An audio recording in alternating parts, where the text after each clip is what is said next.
Bonsoir mesdames et messieurs, nous sommes lundi 14 février 2022. Bienvenue dans cette actualité guinéenne, mais avant les titres. À travers une conférence de presse tenue ce lundi 14 février, le collectif des partis pour l'alternance CPA s'est prononcé sur la transition en cours, surtout sur le chronogramme dont il estime d'ailleurs qu'une durée de 3 ans peut suffire pour une bonne transition. Déclaration à suivre dans ce journal. À Gawal, un homme se donne la mort par pendaison dans la commune rurale de Koubia. Détail à suivre. À Dalabani, situé à 15 km de la commune urbaine de Kankan, un terrible accident fait plusieurs victimes. Détail à suivre. C'est tout pour les titres dans un poignet de temps, le développement. Encore bienvenue à tous. Hôpital. Comme annoncé en titre, ce lundi 14 février 2022, le collectif des partis pour l'alternance CPA a tenu une conférence de presse sous le thème « Quel type de transition pour la République de Guinée ?» Selon la déclaration du collectif, il estime que la transition en cours doit s'accentuer sur la Constitution, le code électoral, l'organisation du référendum et des élections générales. La transition dans notre pays doit s'accentuer sur la Constitution, le code électoral, l'organisation du référendum et des élections générales, le recensement biométrique général de la population, le fichier électoral, la mise en place d'un organe de dialogue permanent, la réconciliation nationale et la moralisation de la vie publique à travers des audits non exclusifs et la publication des résultats des audits de la mauvaise gouvernance du passé. Par rapport au chronogramme de la transition, le collectif des partis pour l'alternance pense que pour une durée de 3 ans, avec un chronogramme défini, la Guinée pourra s'en sortir. En ce qui concerne le chronogramme, nous pensons pour une durée de 3 ans, avec un programme bien défini, la Guinée pourra sortir de cette transition en écrivant une nouvelle page de son histoire. De ce point de vue, nous proposons du 5 novembre 2021 au 5 troisièmement 2024 que cette période soit consacrée à la moralisation de la vie publique. Pour finir, le CPA encourage le CNRD dans le cadre du renforcement de l'indépendance de la justice et de la lutte contre l'impunité. Nous félicitons le Comité national du Rassemblement pour le développement CNRD de la nomination des membres du Conseil national de la transition CNT. Le collectif des partis pour l'alternance CPA félicite également le CNRD pour avoir créé la Cour de répression des infractions économiques et financières, CRIEF. Nous encourageons le CNRD dans le cadre du renforcement de l'indépendance de la justice et de la lutte contre l'impunité. Après le CPP, le FPP, l'UPP, le CPA a aussi vu le jour dans le paysage politique guinéen.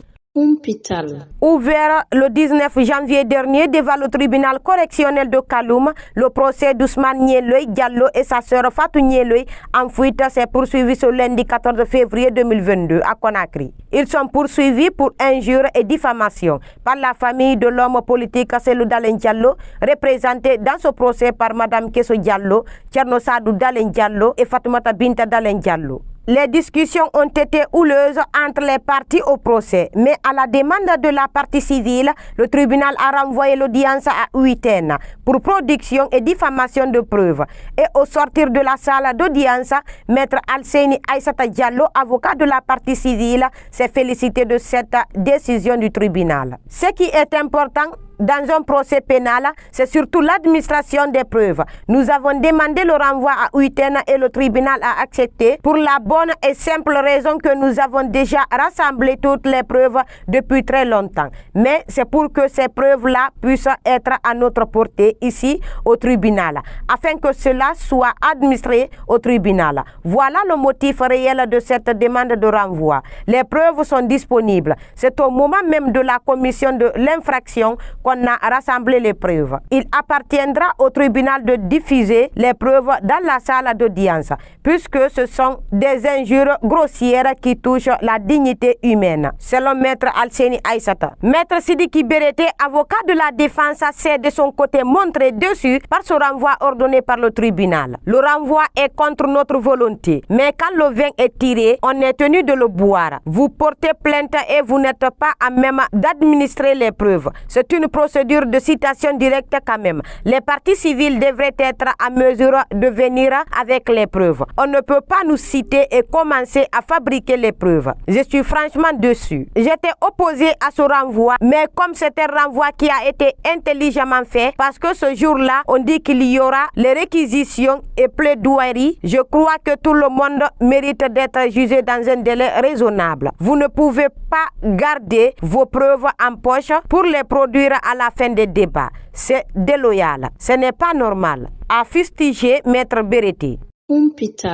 Et puis le procès du contrôleur général de police et ancien directeur central de la police judiciaire DPJ, Aboubakar Fabou Kamara, et l'ex-commandant de la brigade de recherche et d'intervention, Mohamed Lamine Simankan, s'est poursuivi ce lundi 14 février 2022 à la cour d'appel de Conakry.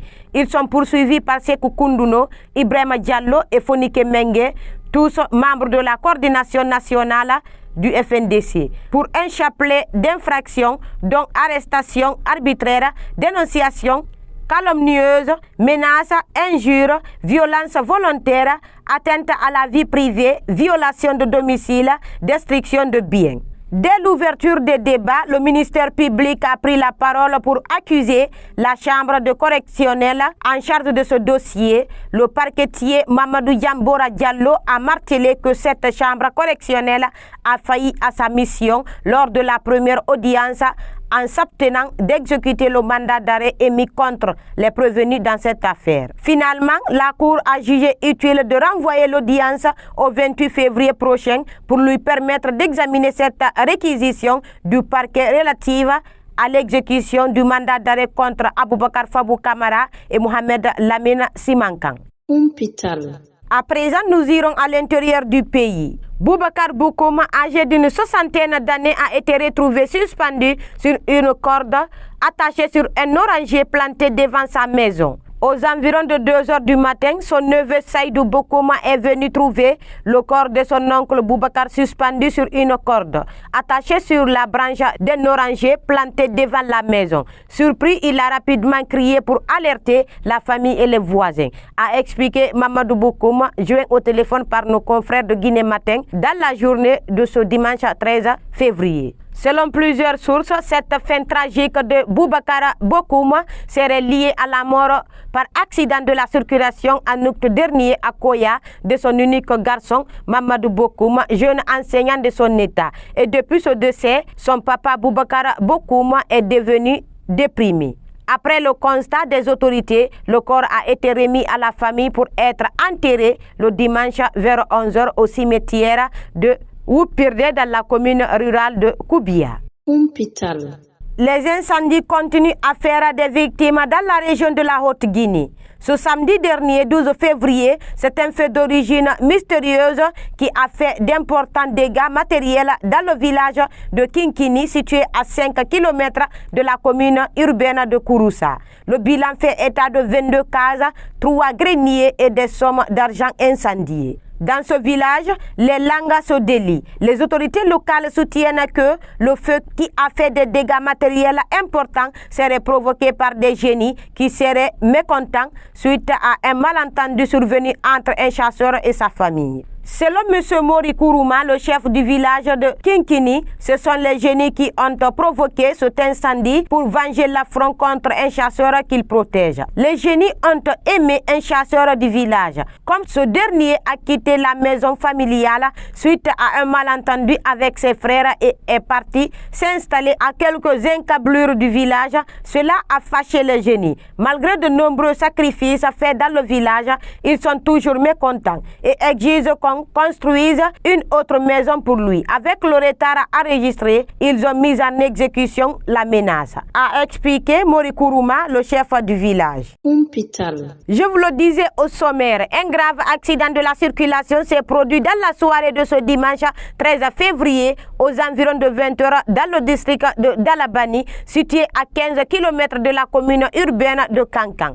Le drame qui s'est produit sur la nationale Kankan-Kouroussa a coûté la vie de 2 personnes et fait une vingtaine de blessés. C'était un minibus en provenance du marché de Dogomé dans Dabola qui a percuté un camion remorque en panne. Certaines des vingtaines de blessés étaient dans un état grave. L'un des défunts était le chauffeur titulaire du minibus qui a laissé le volant à son apprenti. Selon les explications d'Olivier Lama de la gendarmerie routière de Kankan, l'accident serait dû à l'absence d'un triangle de signalisation du camion en panne. Un blessé qui était dans le minibus rencontré au service des urgences de l'hôpital régional de Kankan a lui pointé du doigt l'excès de vitesse pour expliquer en grande partie cet accident. L'insécurité refait surface à Kankan. Dans la matinée de ce lundi 14 février, c'est le corps sans vie d'un jeune conducteur de moto-taxi qui a été retrouvé dans le district de Kabada Fadou, relevant de la sous-préfecture de Beredou Baranama. Le constat fait par le chef du poste de santé du district révèle que la victime a été vigilée et sa moto a été emportée. C'est une victime baignant dans le sang qu'on a trouvé à Kabada Fadou. Le corps avait déjà été déplacé par des individus qui l'ont assassiné avant de s'enfuir avec sa moto. Et ce sont des passants qui ont découvert le corps de la victime, a annoncé Aboubakar Diallo, le président du district de Kabada Fadou. C'est un certain Barry qui venait vérifier sa parcelle de passage. Il a vu le corps et m'a appelé au téléphone pour m'informer. On est venu trouver que le jeune est couché, baignant dans le sang. Il est très difficile pour nous de vivre ici. Actuellement, l'insécurité bat son plein. Avant-hier, un autre citoyen avait été dépouillé de sa moto, explique-t-il. Âgée de 17 ans, Lamine Damang, la victime, était jusque-là élève en classe de 10e année au collège 3 avril de Kankan. Parallèlement à ses études, il utilisait sa moto comme taxi, a expliqué son tuteur Mamadi Kamara. Le corps de Lamine Damang a été transporté à la morgue de l'hôpital régional de Kankan par les gendarmes pour approfondir l'autopsie avant de le remettre à ses parents pour son inhumation. Chers abonnés, c'était tout au compte de cette actualité. Merci de votre attention. Je vous souhaite une très bonne soirée où que vous soyez. Au revoir.